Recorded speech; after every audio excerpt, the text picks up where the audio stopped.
کہ اگر مجھے ڈر نہ ہوتا کہ تم اپنے مردوں کو دفن کرنا چھوڑ دو گے تو تمہیں بتلا دیتا کہ قبر میں کتنا سخت عذاب ہوتا ہے۔ تمہیں دنیا میں رہ کے میں سناتا، پر ڈر ہے کہ کہیں تم اپنے مرنے والوں کو قبروں میں دفن کرنا چھوڑ ہی نہ دو، اس لیے میں تمہیں یہ بات نہیں بتاتا۔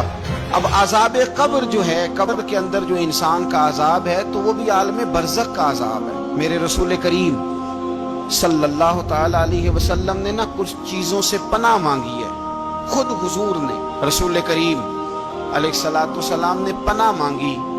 حضور فرمانے لگے، اے اللہ مجھے کنجوسی سے، بخیلی سے پناہ عطا فرما۔ اور حضور نے باقاعدہ پناہ مانگی ہے کہ اے اللہ مجھے ارذل العمر ہونے سے پناہ میں رکھ، جب عمر اتنی زیادہ ہو جائے کہ وجود کے حصے کام کرنا چھوڑ جائے، اس سے پناہ مانگی۔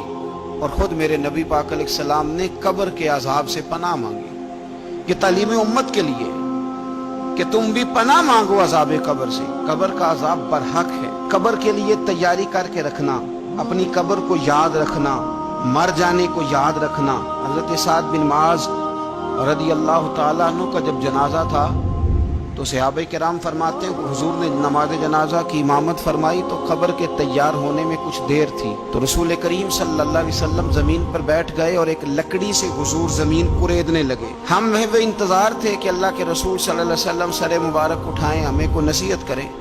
فرماتے حضور نے سر اقدس اٹھایا تو حضور کی آنکھوں میں آنسو تھے اور رو کے حضور فرمانے لگے، رو کے کہ اس قبر کے عذاب سے رب کی پناہ مانگو اور اس کے لیے تیاری کر لو، یہ بڑا سخت دن ہے۔ رو کے حضور نے فرمایا، رو کے۔ آج تو لوگ مذاق بناتے ہیں، کچھ فقیر صوفی درویش کہلانے والے بھی، وہ کہتے ہیں جو مولوی بتا رہے ہیں نا قبر میں بچھو ہوں گے، سانپ ہوں گے، یہ تو مولوی اپنی قبر بتا رہا ہے، ہمارا اس سے کیا لینا دینا ہے۔ خدا سے ڈرے۔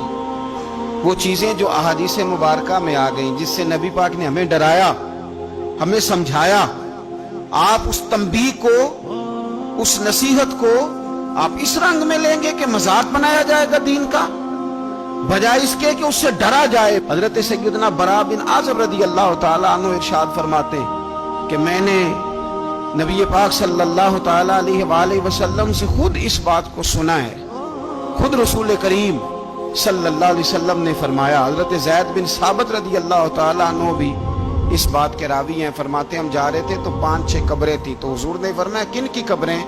ہم نے عرض کی یا رسول اللہ صلی اللہ علیہ وسلم یہ کافروں کی قبریں، یہ صحیح مسلم میں حدیث موجود ہے، کفار کی قبریں۔ تو اللہ کے رسول صلی اللہ علیہ وسلم فرمانے لگے، ذرا حدیث کے لفظوں پہ غور کرنا، حضور فرمانے لگے اگر مجھے ڈر نہ ہوتا کہ تم اپنے مردوں کو دفن کرنا چھوڑ دو گے، اگر مجھے اس بات کا ڈر نہ ہوتا کہ تم اپنے لوگوں کو، مرنے والوں کو قبروں میں دفن کرنا چھوڑ دو گے، اگر یہ مجھے ڈر نہ ہوتا تو میں سناتا کہ قبر کے اندر کس طرح عذاب ہوتا ہے۔ تمہیں دنیا میں رہ کے میں سناتا، پر ڈر ہے کہ کہیں تم اپنے مرنے والوں کو قبروں میں دفن کرنا چھوڑ ہی نہ دو، اس لیے میں تمہیں یہ بات نہیں بتاتا۔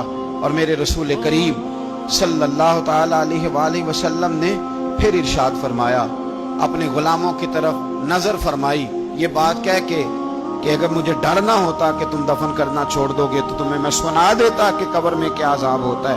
پھر حضور نے صحابہ سے فرمایا چلو بھائی دوزخ کے عذاب سے اللہ کی پناہ مانگو۔ تو سب کہنے لگے ہم دوزخ کے عذاب سے اللہ کی، صحابہ نے کہا ہم دوزخ کے عذاب سے اللہ کی پناہ مانگتے ہیں۔ پھر نبی پاک صلی اللہ تعالی علیہ وسلم نے ارشاد فرمایا تم سب کہو کہ ہم قبر کے عذاب سے اللہ کی پناہ مانگتے ہیں۔ تو صحابہ نے کہا ہم قبر کے عذاب سے اللہ کی پناہ مانگتے ہیں۔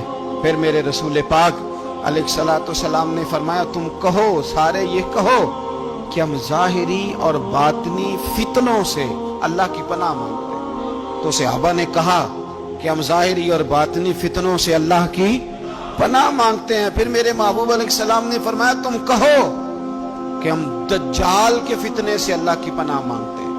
تو صحابہ کرام نے کہا کہ اے اللہ ہم دجال کے فتنے سے تیری پناہ مانگ، تیری پناہ میں آتے ہیں۔ نبی پاک علیہ السلام نے یہ الفاظ کہہ کے، یہ بات بتلا کے ہمیں سمجھا دیا، ہمیں قائل فرمایا محبوب نے۔